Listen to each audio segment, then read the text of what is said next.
어떤 말은 죽지 않는다. 박준. 나는 누군가와 대화를 나눌 때 한 문장 정도의 말을 기억하려 애쓰는 버릇이 있다. 뜨거운 물 좀 떠와라는 외할아버지가 내게 남긴 마지막 말이었고, 그때 만났던 청유리집에서 곧 보새는 평소 좋아하던 원로 소설가 선생님의 마지막 말이었다. 나는 죄송스럽게도 두 분의 임종을 보지 못했으므로 이 말들은 두 분이 내게 남긴 유언이 되었다. 먼저 죽은 이들의 말이 아니더라도 나는 기억해두고 있는 말이 많다. 다음 만날 때에는 네가 좋아하는 종로에서 보자 라는 말은 분당의 어느 거리에서 헤어진 오래전 애인의 말이었고, 요즘 충무로엔 영화가 없어는 이제는 연이다에 자연스레 멀어진 전 직장 동료의 마지막 말이었다. 이제 나는 그들을 만나지 않을 것이고, 혹 거리에서 스친다고 하더라도 아마 짧은 눈빛으로 인사 정도를 하며 멀어질 것이다. 그러니 이 말들 역시 그들의 유언이 된 셈이다. 역으로 나는 타인에게 별 생각 없이 건넨 말이 내가 그들에게 남긴 유언이 될 수 있다고 믿는다. 그래서 같은 말이라도 조금 따뜻하고 예쁘게 하려 노력하는 편이다. 하지만 쉬운 일은 아니다. 오늘만 하더라도 아침 업무회의 시간에 전략, 전멸같이 알고 보면 끔찍한 뜻의 전쟁 용어들을 아무렇지도 않게 썼고, 점심에는 식당에서 우연히 만난 지인에게 언제 밥 먹자라는 진부한 말을 했으며, 저녁부터는 혼자 있느라 누군가에게 말을 할 기회가 없었다. 말은 사람의 입에서 태어났다가 사람의 귀에서 죽는다. 하지만 어떤 말들은 죽지 않고 사람의 마음속으로 들어가 살아남는다. 꼭 나처럼 습관적으로 타인의 말을 기억해두는 버릇이 없다 하더라도 대부분의 사람들은 저마다의 마음에 꽤나 많은 말을 쌓아두고 지낸다. 어떤 말은 두렵고, 어떤 말은 반갑고, 어떤 말은 여전히 아플 것이며, 또 어떤 말은 설렘으로 남아있을 것이다. 검은 글자가 빼곡하게 적힌 유서처럼 그 수많은 유언들을 가득 담고 있을 당신의 마음을 생각하는 밤이다.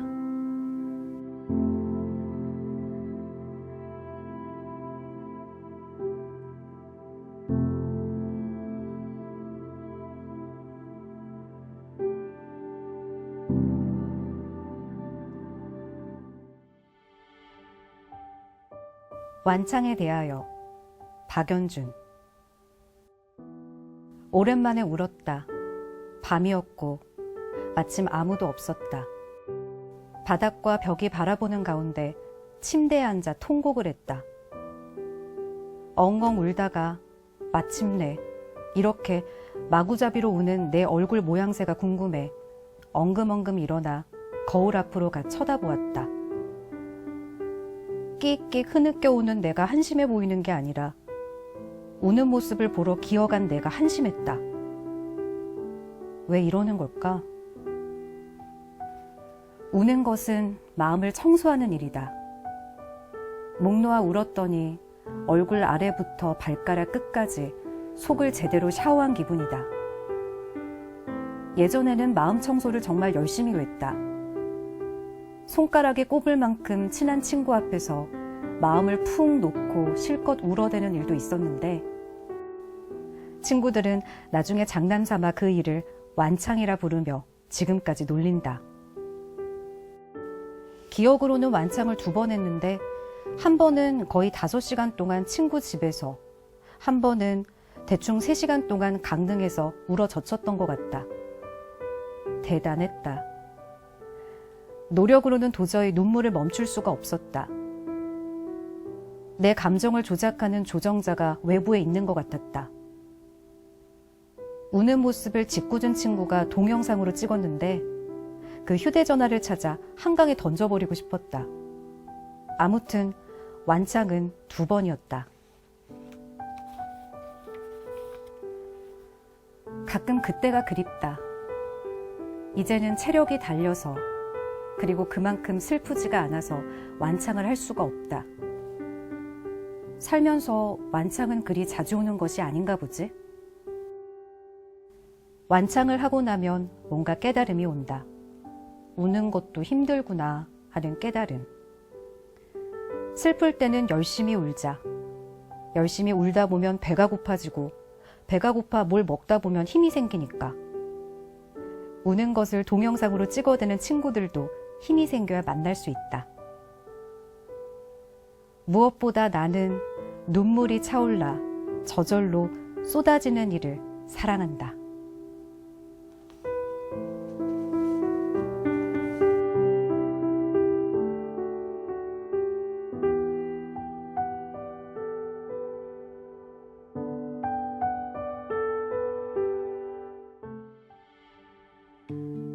때우는 것에서 채우는 것으로. 오은.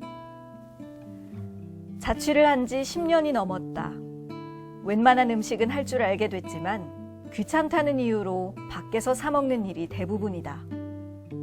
직장에 다니면서부터는 집에서 밥을 해 먹는 일이 더욱 줄어들게 되었다. 그러면서도 나는 늘 집밥을 꿈꾼다. 고향에 내려갈 때면 엄마가 차려주는 밥상 앞에서 허발하는 내 모습을 발견하고 스스로 놀란다. 그런 나를 보며 엄마는 말씀하신다. 서울 가서도 때우지 말고 제대로 먹어. 그러고 보니 언제부턴가 내게 끼니는 때우는 것이 되어 있었다. 바쁠 때는 삼각김밥이나 컵라면 혹은 주문 즉시 나오는 도시락을 먹는 일이 많았다. 먹고 나면 배가 불렀지만 마음은 공허했다. 제대로 먹지 않고 때웠기 때문이다. 얼마 전 친구들이 모숨이라는 이름으로 농부와 소비자를 연결해주는 일을 시작했다. 반신반의하면서 우렁이 농법으로 지은 햅쌀을 주문해 보았다. 갓 도정한 쌀이라 밥을 지었더니 윤기가 자르르 흐른다. 한 입 먹어보니 꿀맛 같다. 그러고 보니 실로 오랜만에 나를 위해 밥을 지어 먹었다. 고향의 밥상에 비하면 누추하지만 다 먹고 나니 열심히 살아야겠다는 생각까지 들었다. 나를 위해 밥을 지었더니 밥을 먹는 시간 또한 때우는 것에서 채우는 것으로 바뀌어 있었다. 밥심의 위대함에 대해 생각한다. 잘 익은 벼 한 모숨이 잘 지은 밥 한 공기가 될 때까지는 여러 번의 제대로가 필요하다. 사람을 생각하는 마음이 잘 익으면 마침내 사람의 힘이 되는 것이다.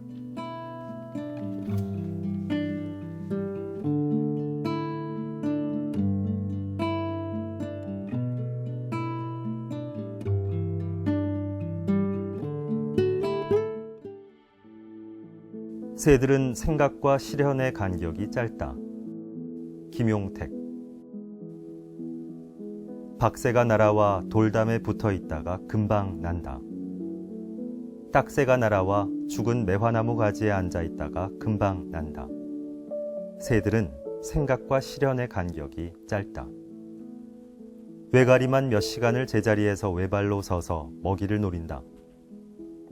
인내의 긴장이 길어도 겨울 강에서는 그 결과가 허망할 때가 많다. 자본의 가치가 가장 앞에 있는 세상에서 긴 사색과 회의가 대부분의 일을 그르친다. 새를 따라가다 보면 하늘이 멀리 열린다. 바람은 불고 햇살은 모자라거나 남지 않는 정확한 그림자를 준다. 산은 가만히 있고 강물은 가져간 것들을 돌려주지 않는다. 강물은 돌아올 길이 없어 무정하다. 어느 때부터였는지 나는 단순해져 갔다. 단순은 단박에 되지 않는다. 공간이 시간을 버린다. 어느 지점에선지 짧은 숨을 내뱉고 다시 길게 들이마셨다. 단숨과 한숨은 안심이 되었다. 때로 나무들이 낯설다.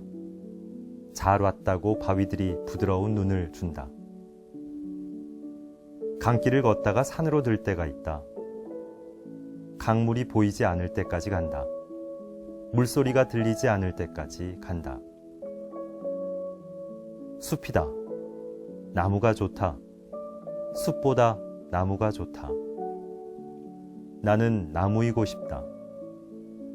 숲은 전체를 강요한다. 어깨 걸지 말라, 어린 나무들아. 숲속에서 나오다 뒤를 돌아본다.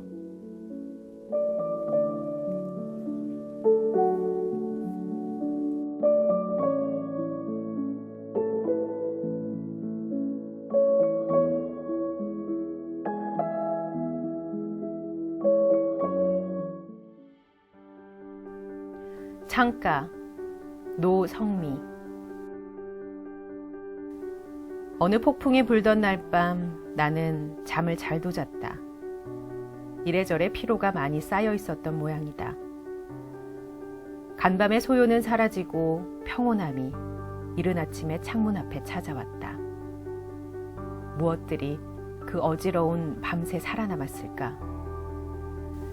내가 안전한 네모박스 안에서 안락한 이부자리에서 입을 벌리고 침을 흘리며 쌕쌕 소리를 내며 깊은 잠에 빠져 있을 때 그 폭풍 속에 잔혹하게 짓밟힌 것들이 있었을 것이다. 마지막까지 온 힘을 다해 싸우다가 어쩌면 가장 귀중한 것을 내어주었을지도 모른다. 간밤에 사라졌을지도 모르는 것들에 대해 생각해 본다. 살아있다는 것은 나의 숨소리를 느끼며 약간의 불안감을 느끼는 것.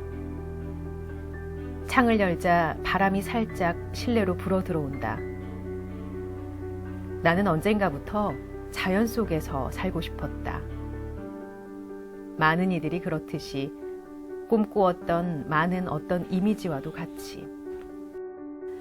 나는 서울의 어느 변두리에서 네모박스 안에 살며 야생동물, 벌레, 산과 들, 꽃과 나무, 풀, 이슬, 별이란 단어를 책에서만 보며 자랐다. 성인이 되고 여행을 떠났다. 막연하게 초록이 보고 싶어 도시를 벗어나는 버스에 올랐다.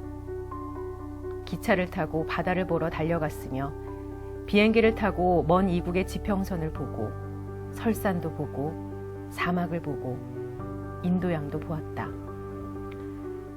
이국인의 신비로운 빛깔의 눈동자를 보고 다른 질감의 피부 조직을 보고 다양한 삶에 대해 신기해했다. 나는 이제야 강가에 서서 아까 흐른 물이 이곳에 없다는 것을 관찰하고 이것을 자각하고 있는 이 찰나 역시 계속 다른 찰나로 교체된다는 것을 배운다. 곧 과거가 될 지금 또한 나의 과거의 소망이었던 것을 잊지 않으려고 한다. 비와 눈과 바람을 막아줄 지붕과 벽이 있고 소박한 작은 네모난 창이 있는 집 안에서 창밖을 바라본다. 작은 새 한 마리가 이 나무에서 저 나무로 날아간다. 창밖엔 언제나 생경한 내 것일 수 없는 그래서 항상 신비로운 자연이 있다. 초록이 있고 그것들은 숨을 쉬고 있다.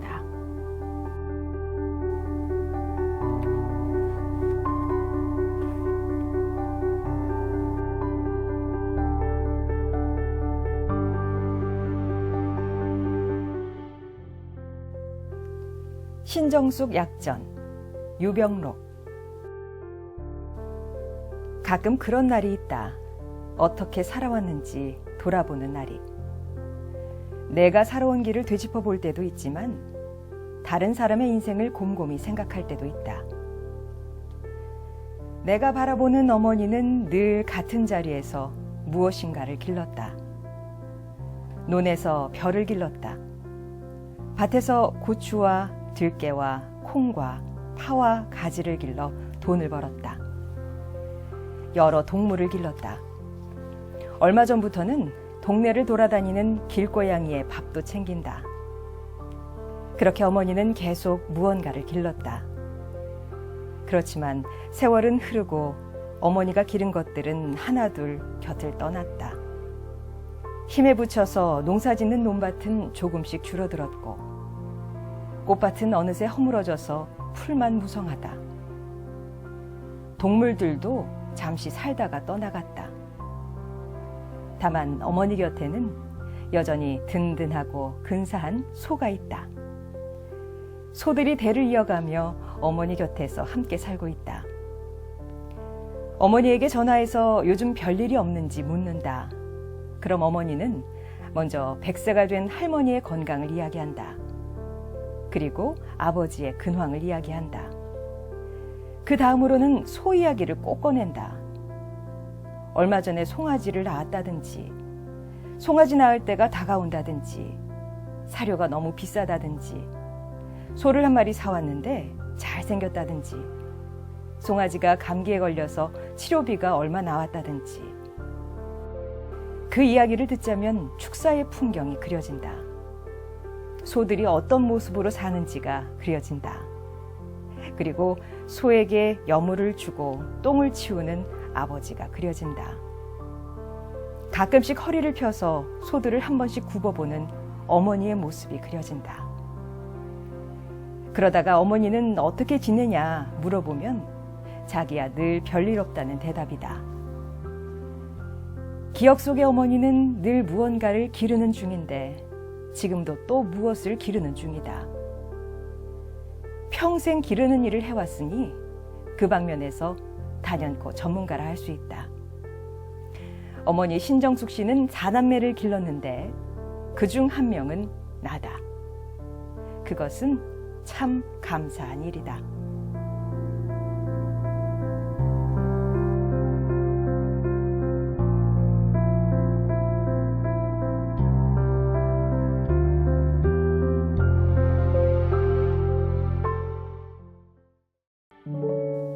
우리는 안녕.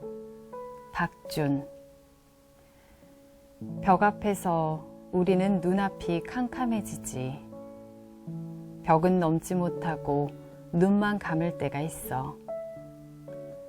힘을 들일수록 힘이 빠지는 순간이 있고 힘을 내도 힘이 나지 않는 날들이 있지. 한 번도 보지 못한 네가 보고 싶어. 안녕? 안녕. 안녕은 처음 하는 말이야. 안녕. 안녕은 처음 아는 말이야. 안녕은 마음으로 주고 마음으로 받는 말이야. 그래서 마르지 않아. 안녕은 같이 앉아 있는 거야. 안녕은 노래야. 안녕은 가려지지 않는 빛이야. 안녕은 부스럭이야. 안녕은 혼자를 뛰어넘는 말이야. 안녕은 등 뒤에서 안아주는 말이야. 안녕은 눈을 뜨는 일이야. 안녕은 어제를 묻고 오늘 환해지는 일이지. 안녕은 밥을 나눠 먹는 거야. 그러다 조금 바닥에 흘리고는 씩 웃는 거야.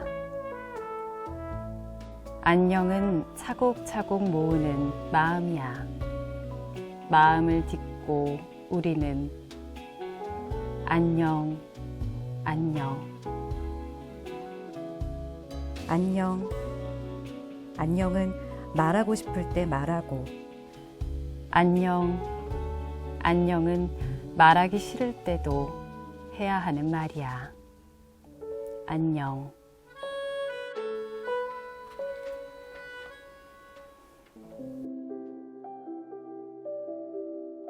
볼 수 없지만 그릴 수 있다는 듯이.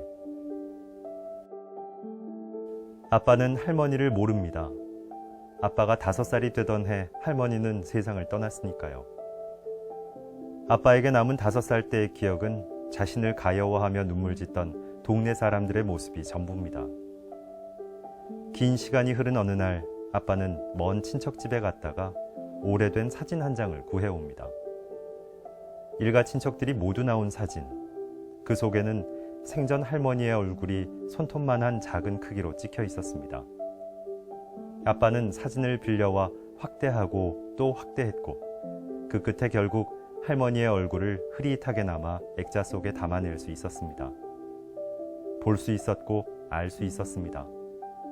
덕분에 아빠의 그리움은 더욱 선명해진 것이고요. 이번에는 단비의 이야기입니다. 단비는 아빠와 함께 사는 개입니다. 얼굴도 몸도 하얀 단비. 잘 먹고 잘 자고 잘 뛰어다니는 단비. 단비에게는 친구가 있었습니다. 단비가 있는 마당으로 종종 날아들던 잿빛과 푸른빛의 깃털을 가진 새. 새는 자주 마당 한편에 있는 나무에 앉아 있었습니다. 단비가 곤한 낮잠을 잘 때면 흰 꼬리를 살짝 부리로 쪼는 장난도 쳤고요. 잠에서 깬 단비는 분하다는 듯 새를 보며 짖었습니다. 새는 단비의 밥을 먹고 단비의 물도 마셨습니다. 그럴 때면 단비는 쫑긋 세우던 귀를 내리고 눈을 지그시 감았습니다. 그런데 새가 어느 날부터 오지 않았습니다. 그래도 단비는 하루에도 몇 번씩 새가 앉아있던 나뭇가지 끝을 올려다보는 일을 빼먹지 않았습니다. 볼 수 없지만 그릴 수 있다는 듯이. 만나지 못한 이를 그리워할 때 눈은 먼 곳으로 가닿습니다. 보고 싶은 이를 보고 싶어 할 때 마음은 가까이 있고요. 헤어지며 놓아주는 순간 내뱉었던 안녕. 기다리고 기약하고 다시 그리며 준비해두는 안녕. 이 사이에 우리의 안녕이 있습니다. 우리가 안녕하기를 바랍니다. 2021년 봄 박준.